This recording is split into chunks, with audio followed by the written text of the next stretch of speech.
Hey eBay sellers, it's Suzanne A. Wells and welcome back to another sales update video. The sales in this video took place from October 15th to November 14th, 2019. A little bit about me. I am an established eBay seller.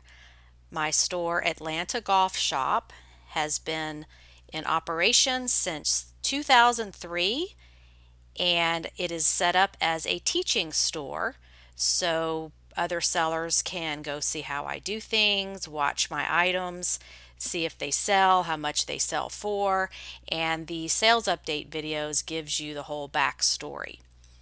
You can see from my feedback page I have been a seller since March of 2003 and I have just over 14,000 feedbacks. As far as the numbers in this video, I talk a lot about profit and you really need to know your numbers. So if you have not checked out my bookkeeping video, the link to that is below this video, and that explains how these numbers are calculated that I'm giving you on each item. Remember that shipping discounts can be up to 40%, so if the profit doesn't seem right to you, that's probably what's happening. So check out that video about how profit is calculated. Also, just a given, watchers don't matter, views don't matter. Items can sell in minutes, hours, months, or years. Items can sell with no watchers. Items can sell with one view. So we're not even going to delve into that because just too many variables there. So let's start going through the items. Most of my items come from thrift stores and I visit a bunch of different ones: Goodwill, Value Village, Park Avenue Thrift, Salvation Army, several different smaller charity shops. So I'm all over the place. That's why the prices are all different. Okay, this Chico's Traveler's Top, I paid $4 for it. Sold it for $28 on best offer. Profit was $19.99. This is an Anthropology top. I paid $3.18, sold it for $23. Profit was $17.47. This is a Talbot skirt. I paid $3.18. It sold for $22.97 on best offer. Profit was $16.43. This is another Anthropology item. Tabitha is the sub-brand name. I paid $3.42. I took a $20 offer. Profit was $15.27. This is a vintage music box snow globe. I paid $3 for this. It sold for full price of $24.97. Profit was $17.55. This is an altered state batwing top. I paid $3.18, sold it for $16. Profit was $11.43. This is a Chico's dress. I really wanted to keep this one for myself, but of course, as soon as I decide I like it and I want to keep it, it sells. I paid $5.25 for this. I took an offer of $28. Profit was $19.82. Another Chico's item. This was an unusual asymmetrical diagonal hem. I paid $6 for this. It sold for full price of $29.97, making my profit $21.97. This is a pair of Carhartt jeans. I paid $0 for these. I found these at our unofficial trading post, aka the trash area of my apartments. So I paid $0. They sold for $15. Profit was $11.80. This is a very bright Lily Pulitzer skirt. I paid $5.25 for this. I took an offer of $22. Profit was $14.58. This is an Eddie Bauer women's size 2 extra large flannel shirt. I paid $2.12. It sold for full price of $28.97. Profit was $26.03.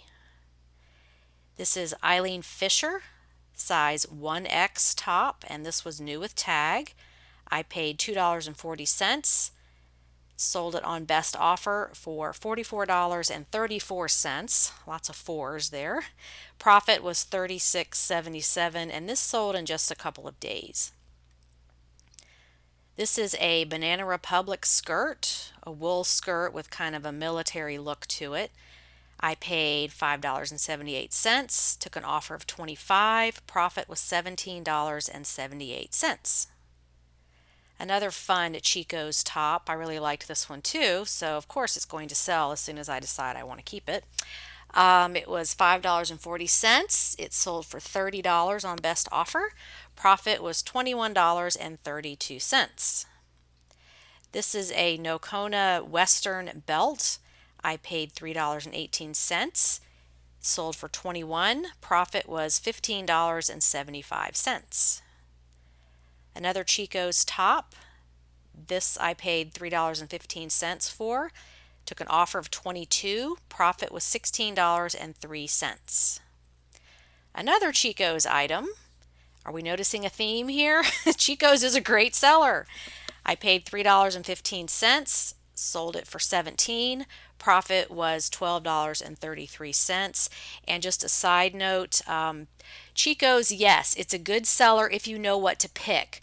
I have an entire course on this in my premium library where I explain that cocktail of attributes, I call it, as far as what line of Chico's, what sizes, what colors, what details, styles, all of that to help you be a better picker so you can find more profitable items and those that move pretty fast. So if you have not checked that out, it's there for you. Okay, this is a Coldwater Creek jacket. I paid $3.47. It sold for full price of $29.97, making my profit $24.44. This is an Athleta Wherever skirt. I paid $6.35. I sold it for $20 on best offer. Profit was $11.60. And one thing you'll learn as you move along in this business is it continues to evolve. For example, Athleta. I used to pick up everything I saw, no matter how much it was, and I was getting prices $30 to $50.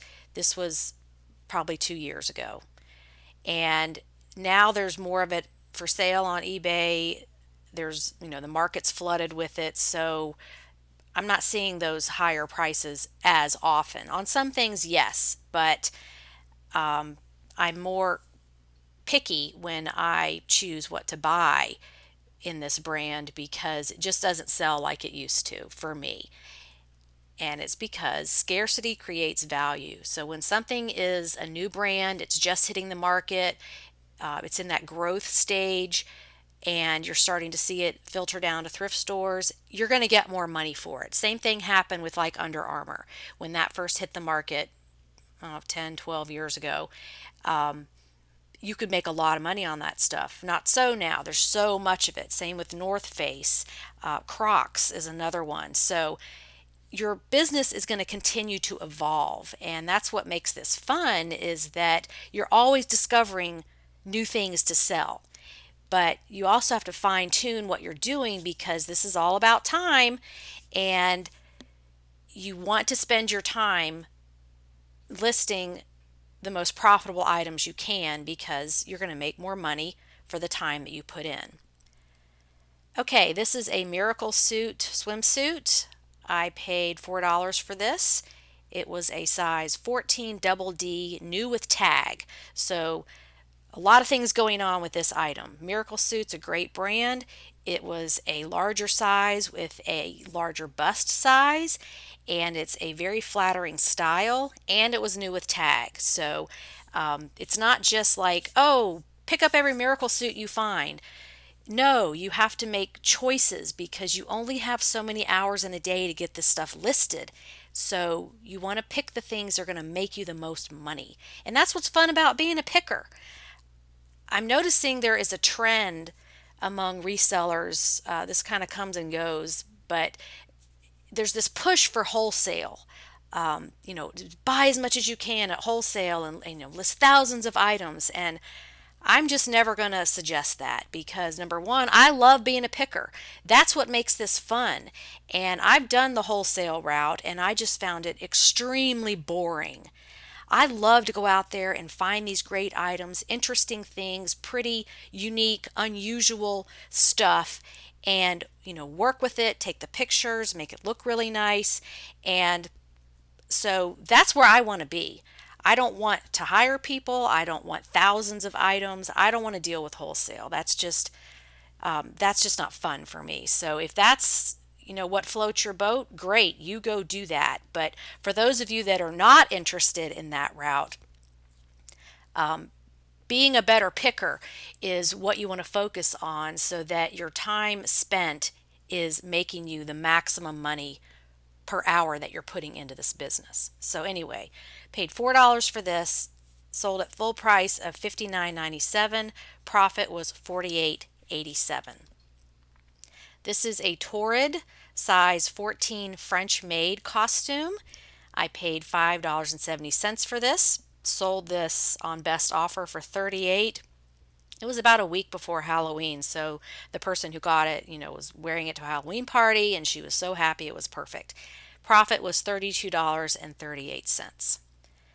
This is a pair of Columbia Kids rain and or snow boots. I paid $4.30 for these, took an offer of $20. Profit was $13.16.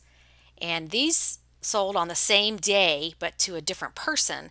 Also purple and gray kids rain and snow boots by North Face. I paid $4.30 for these. They sold for $19. Profit was $13.64. So let me go back to the other one. I bought both of these on the same day at the same thrift store for the same price about 2 months before they sold.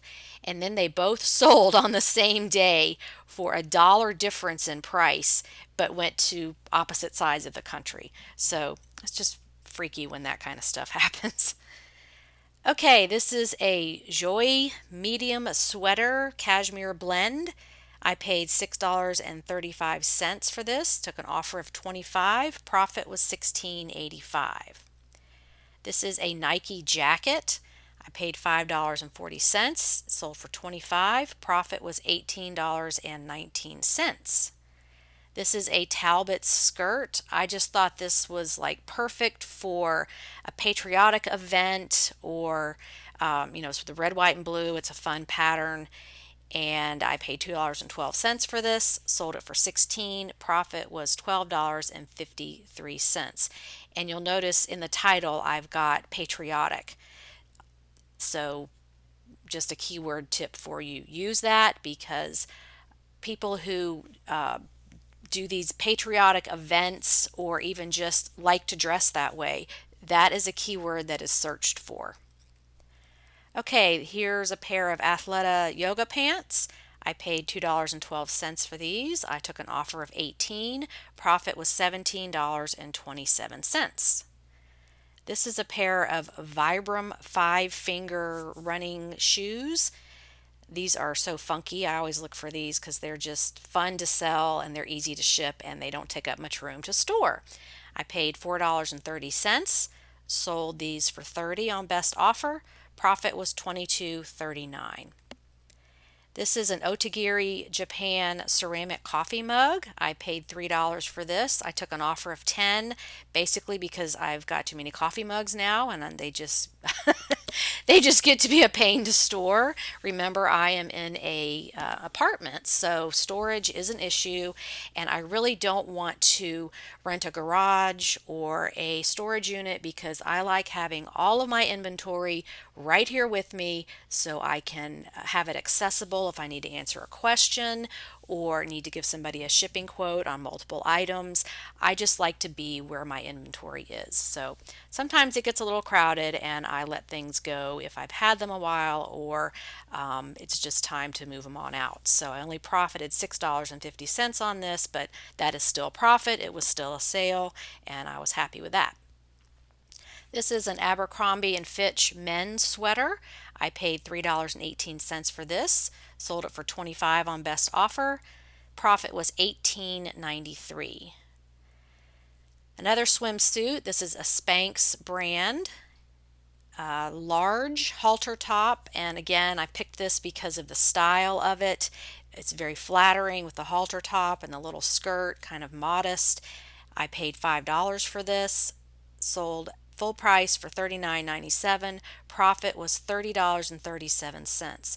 So now we've seen two swimsuits, and this is October, November, when you think, well, who's going to buy that in the winter? Well, I'm here to tell you that they do, and they even buy them at full price because both of those black swimsuits sold for full price and were a nice profit. Okay, this is a Ralph Lauren 100% silk skirt. I paid $5.65 for this, took an offer of $30. Profit was $24.21. This is an Ann Taylor skirt, new with tag. I paid $3.18, sold it for $20 on best offer. Profit was $14.84.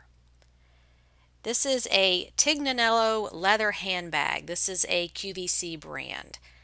I paid $5.65, sold it for $40. Profit was $31.01. And this is another area I'm getting into, is what I call safe to sell under the radar handbags. If you've listened to my channel or read my blog for any length of time, you know I am totally anti-selling designer handbags just because a lot of the times they're fake, and they're really good fakes out there. So if you just stay away from the brands that could be fake, Coach, Prada, Louis Vuitton, all of that, you'll be fine. And even if it's not a fake, your listing can still get flagged. Your accounts can still be suspended while they investigate, and I just don't have time for that. So there are still lots of handbags out there that are under the radar that are not going to cause you any problems. And I've got a course I'm doing about that coming up in the premium library in the next few months. So this is an example of one. Home Shopping Network has a lot of brands that are not sold in stores, but people love them. So they go to eBay to buy them. Okay, this is a J. Crew sweater. I paid $3.18 for this, sold it for $22 on best offer. Profit was $16.65. Another J. Crew item, this is a skirt. I paid $3.18, took an offer of $20. Profit was $14.91. This is a beautiful Lawrence Kazar jacket top. I just thought this was exquisite, just encrusted with sequins and beads, just gorgeous. I paid $5 for this, took an offer of $40. Profit was $31.52. This is a brand called Tsubo, Tsubo. These were size 9 shoes, which is another reason I chose to sell them, because larger sizes are often hard to find. I paid $5 for these, took a $28 offer. Profit was $20.74. This was the second pair of these I found and sold in the past few months, so I always look for this one because scarcity creates value, and if it's something that is not oversaturated, it usually sells pretty quickly. Not for a huge price here, as you can see, but still a good flip. Banana Republic skirt, I paid $3.18 for this, took an offer of $15. Profit was $10.46. This is a Mountain Hardwear cardigan sweater. I paid $5.65, sold this for $30 on best offer. Profit was $20.08. This is a handmade Christmas stocking. This was not a Busilla brand, but I had bought several of these this summer on a Facebook group. A girl just enjoyed making them and selling them, so I bought a whole bunch of them.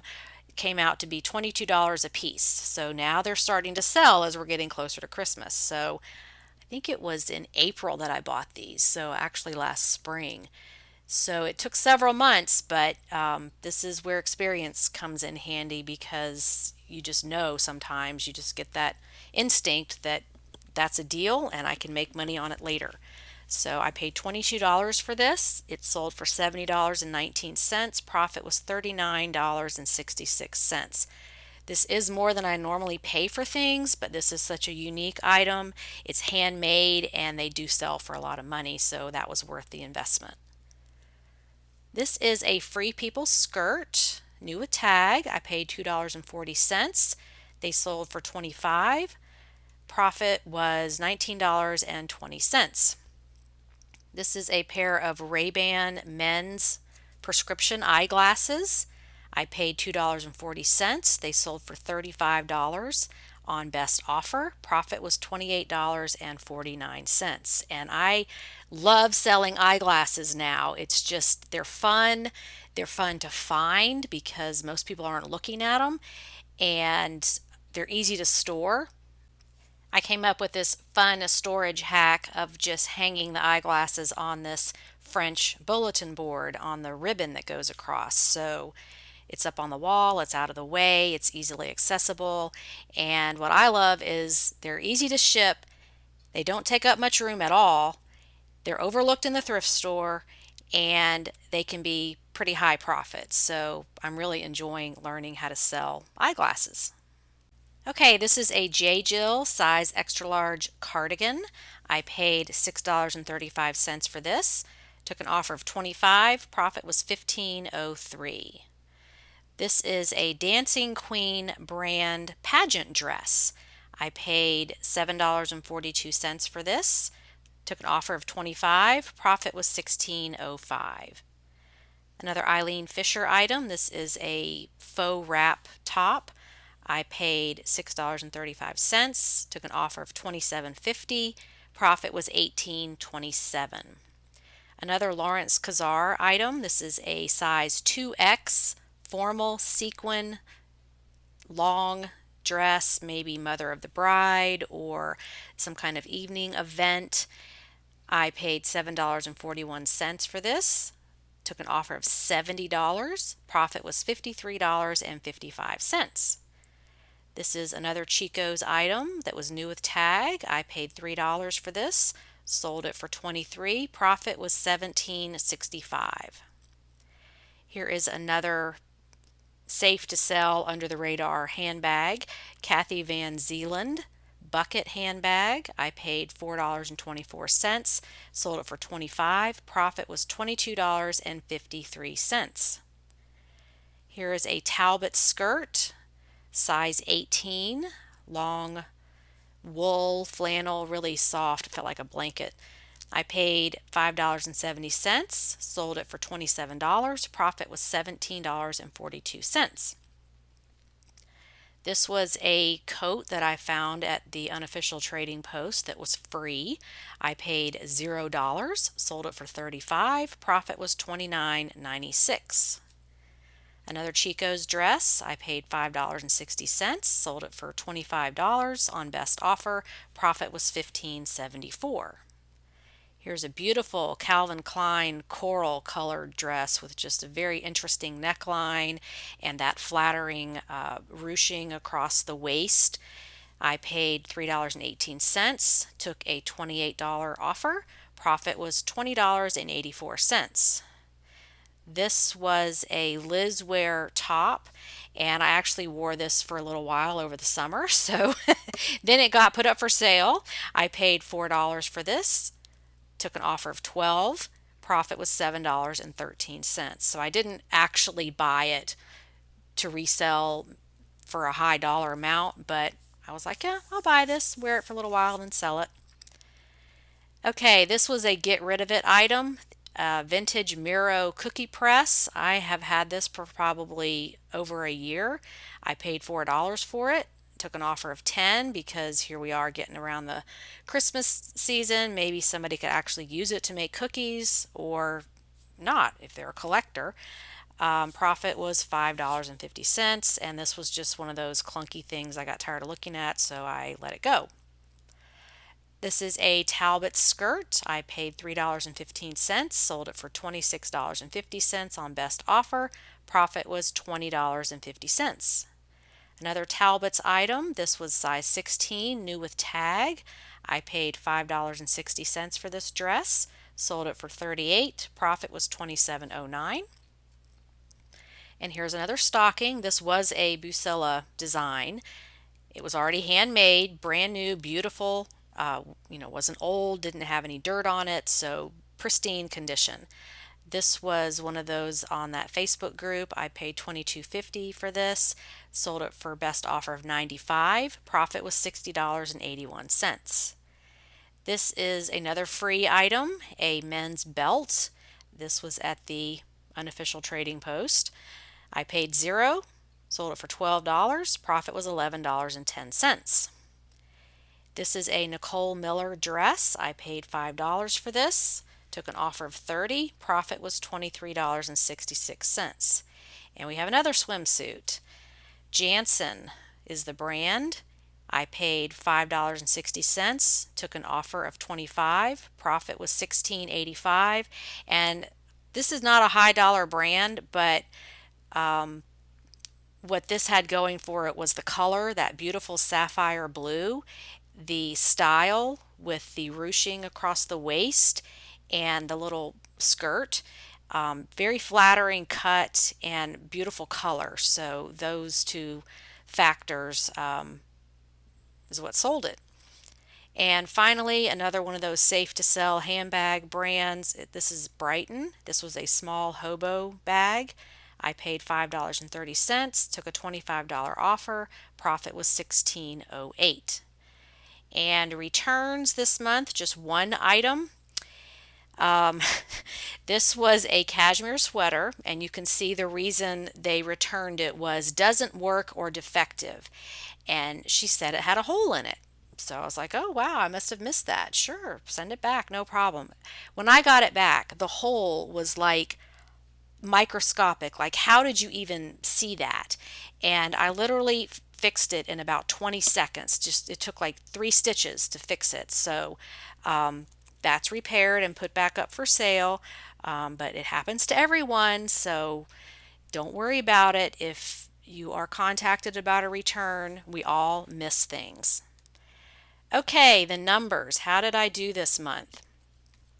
And you can see here that in November I sold 63 items.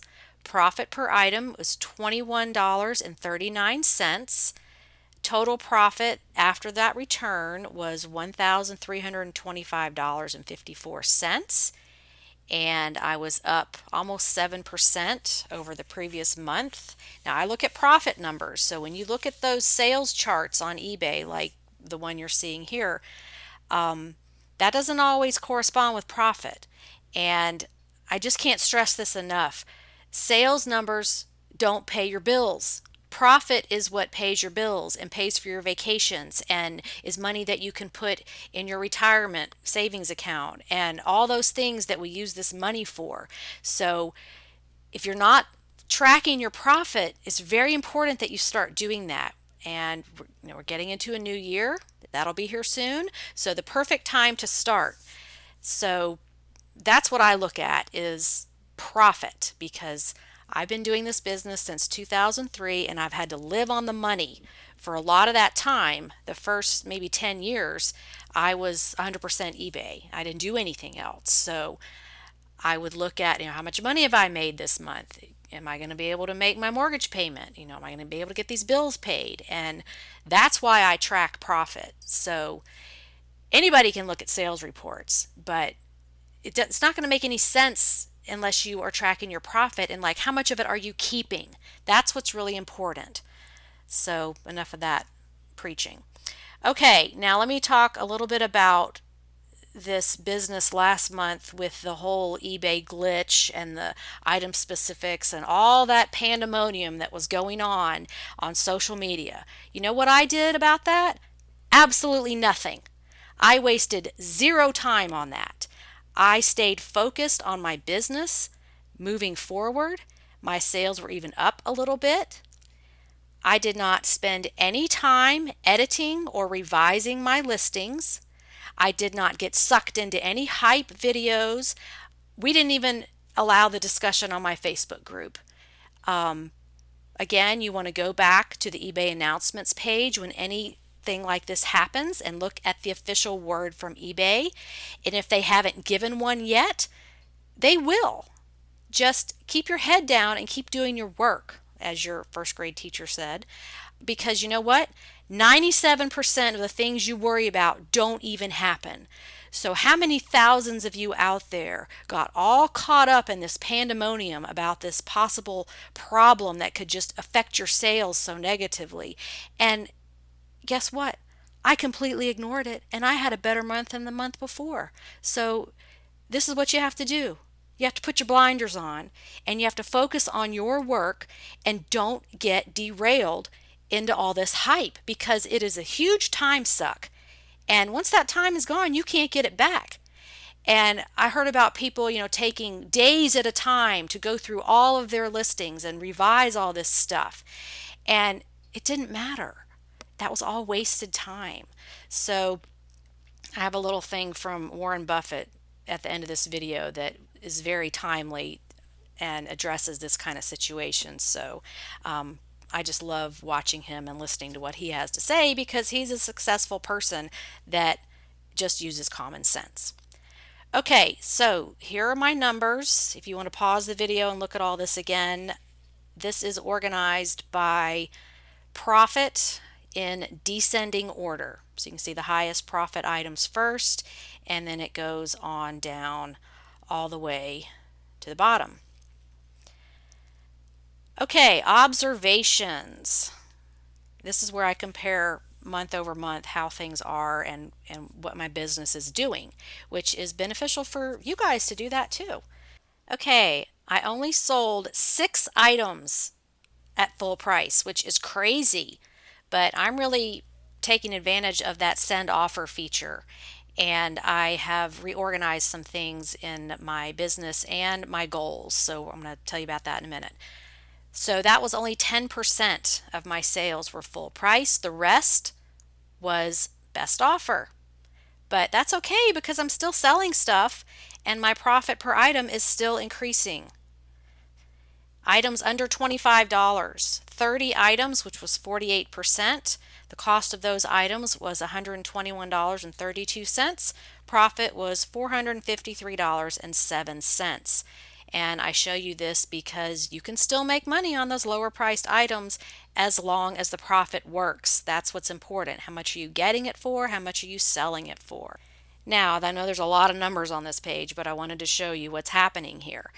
If I look at items less than $25 in October versus November, you can see those numbers are drastically reduced. October, I sold 51 items that were under $25. In November, only 30 items. And what I'm trying to do here is increase the profit per item. So I'm achieving that. See how much it went up from October to November? I did sell more items on best offer. That's okay, I'm still making a profit. I sold fewer items under $25 and fewer items overall, but that profit per item is increasing, and that's exactly what I want to happen. And as far as feedback, like hardly any feedback this month. I had 63 sales this month, 12 feedbacks, and those could have been from sales up to 90 days ago, so that doesn't always correspond. But I show you this so that you'll know sometimes buyers just don't leave feedback, and there's nothing you can do about it. I'm not a big fan of, putting extra paperwork or little gifts or whatever in your packages in your orders to encourage your buyers to leave feedback, because most of that stuff's just going to get thrown away, and it's a waste of your money. And it's people, if they're going to leave feedback, they're going to leave it, and just let it happen organically and don't worry about it. If you message the buyer and ask for it, that could end badly. They may take a second look. They may find something neutral to say. So I just leave it alone. Then we've got how many items in my store. 413 items, which is about where I stay, between 400 and 450 in that store. Okay, what changed? Well, one thing that happened in November is I had an annual meeting with my CPA to talk about where I'm at and my goals for next year. And I just looked at the time I spent doing different parts of my businesses, my YouTube channel, my premium library, actual working on eBay, and having a life, that's important too. You don't have to work 14 hours a day forever. In fact, that's the reason I worked so hard in previous years, is so I could get to the point where I can actually enjoy life. So I have decided not to go for 1,000 listings. I've been throwing that idea around all year, and I just decided I don't want to. I would rather focus on a goal of profit of $30 per item, average profit. Obviously, every item is not going to result in $30 profit, but I reworked all of my inventory, reorganized everything, and I don't want 1,000 items in my home. I just don't want it.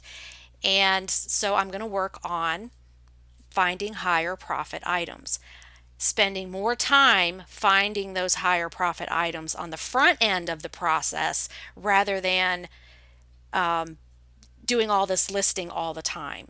Just that's where the backlog hits me, is with the listing, just like with you guys. And I have just as hard a time of leaving things behind that I know I could sell. But this is my goal, is to change how I'm doing this so that I can achieve a higher profit per item and spend that time on the front end of the process when I'm sourcing, rather than I just feel like it's a lot of busy work trying to get to 1,000 items. And for me, where I live and the knowledge I have, I don't have to do that. I've gotten to a point where I can focus on a higher profit per item goal. So we'll see how that goes. Okay, some takeaways. Periodically reevaluate your processes to make them more efficient. This is for any business. 2-3 times a year, really sit down and look at how you're doing things. Where am I wasting time? Where could I be more efficient? Do I really need to do that thing I'm doing? And think about it, because this is all about time.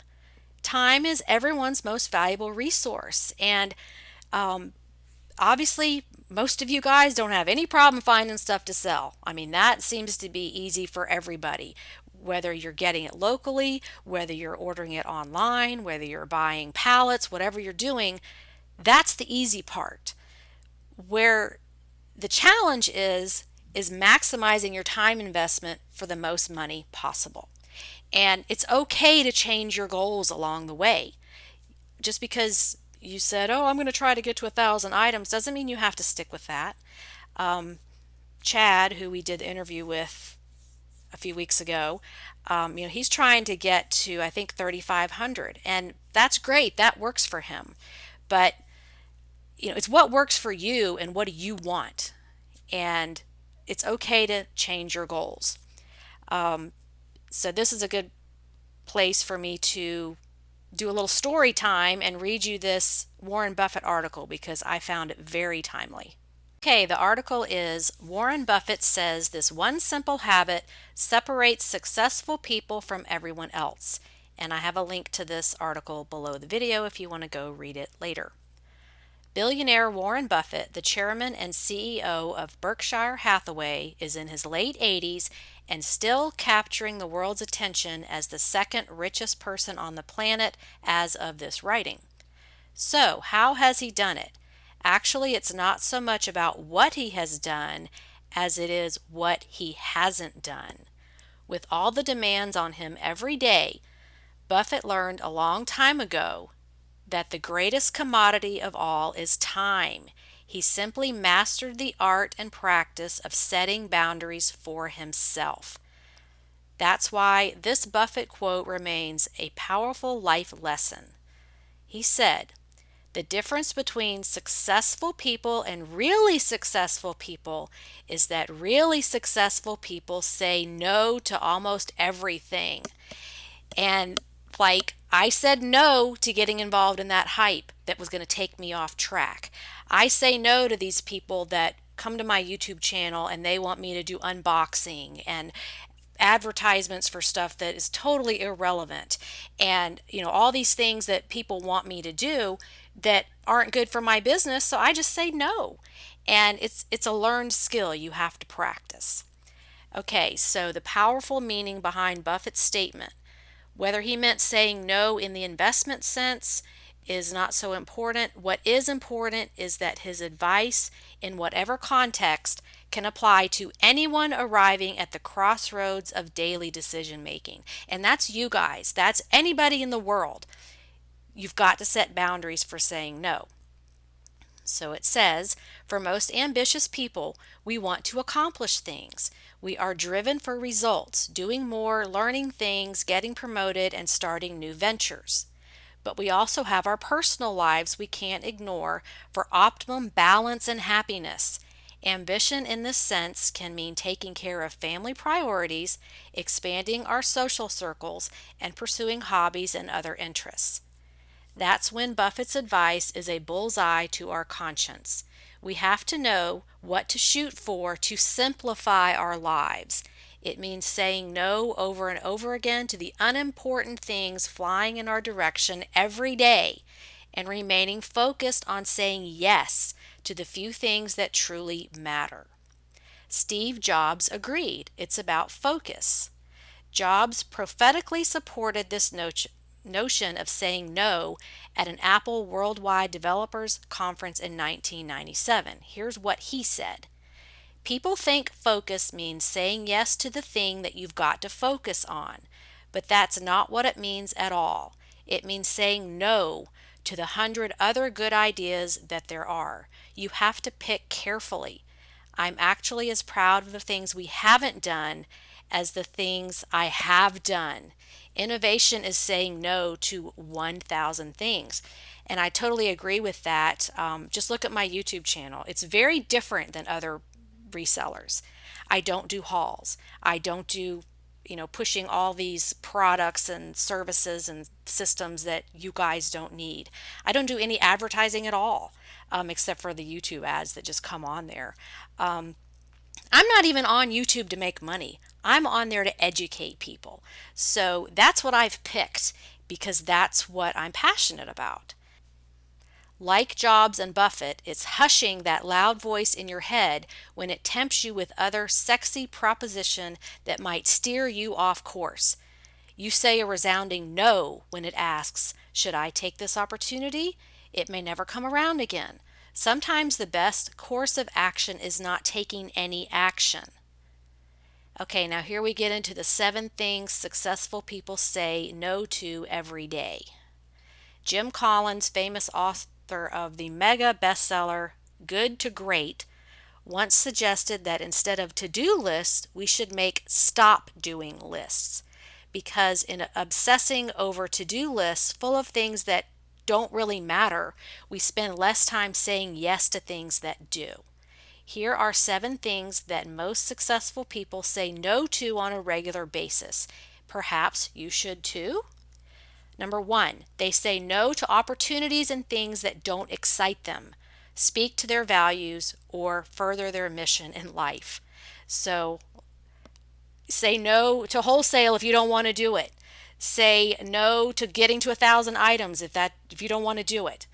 So figure out what your no's are. Number 2, they say no to superficial networking events in which people swap business cards and never hear from one another. Why? Because successful people don't network, they build relationships. Number 3, they say no to spending time with uninspiring, critical, or negative people who drag them down. Time is precious. Choose a small circle of people who will energize you and challenge you to be better. And I can't stress this one enough. You've got to get away from those people that are complainers and whiners and negative and not accomplishing things, because all it's going to do is drag you down. Number 4, they say no to overworking. While it's true some successful people and many entrepreneurs put in 60 to 80 hours a week, very successful people aren't workaholics who neglect self-care and family. They recognize that if they can't take care of themselves, everything else suffers, and especially you moms and women. It's all about balance. You have to take time to go exercise, go for a walk, go get a pedicure. Um, I try to go get a massage every month or two. And because the better you are physically, the more productive you're going to be and the happier you're going to be. So don't neglect yourself. Number 5, they say no to doing all the work. This comes down to one word: delegation.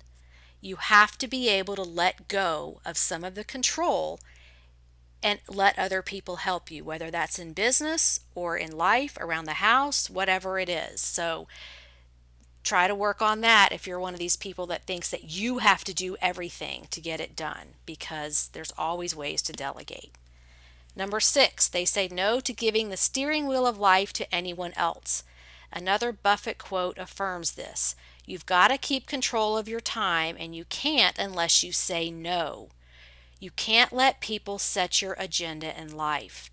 And this is something we all have to work on. If you've committed to do things, volunteer work, if you're not passionate about it, you can change it. And you can't let other people be in control of your time. Obviously, if you're a caregiver or you're a parent, that's a different situation. But you have to draw those boundaries and protect your time just like it's money, because it really is. Number 7, they say no to people pleasing. Successful people don't neglect their deepest wishes and desires to accommodate and yield to others' wishes and desires. Okay, Buffett's 3-step rule of focus for success. To set you on the right course, take a coaching lesson from Buffett himself. He once walked his personal pilot through a life-changing exercise in goal setting that's become popular in productivity and career circles. It's a simple 3-step process to set boundaries, say no to distractions, and hone in on success. It goes like this. Write down a list of your top 25 career goals. Number 2, circle the 5 most important goals that truly speak to you. These are your most urgent goals. Number 3, completely eliminate the other 20 goals you have listed. Just cross them off, despite if they hold weight or some level of importance. And he sums it up with, the point is to say no to everything on that list except for what you have declared in your heart of hearts to be the 5 most important things. These are what you should put all of your effort and focus into achieving. The rest are merely distractions that will get in the way of you reaching your ultimate success. So I hope that helps some of you stay focused on your work, because especially the social media pandemonium about things that aren't important, those are distractions. They are huge time sucks and huge energy sucks, and you don't need that. So stay focused. Okay, and I always give you an update on my premium library. As of November 18th, 2019, there are 228 videos, 77 hours of education. You can go to the link below and download the table of contents to see what is in there. All right, well, that wraps it up for November of 2019. Thanks so much for watching, and I would love your comments below. And have a profitable and productive day on eBay. Bye.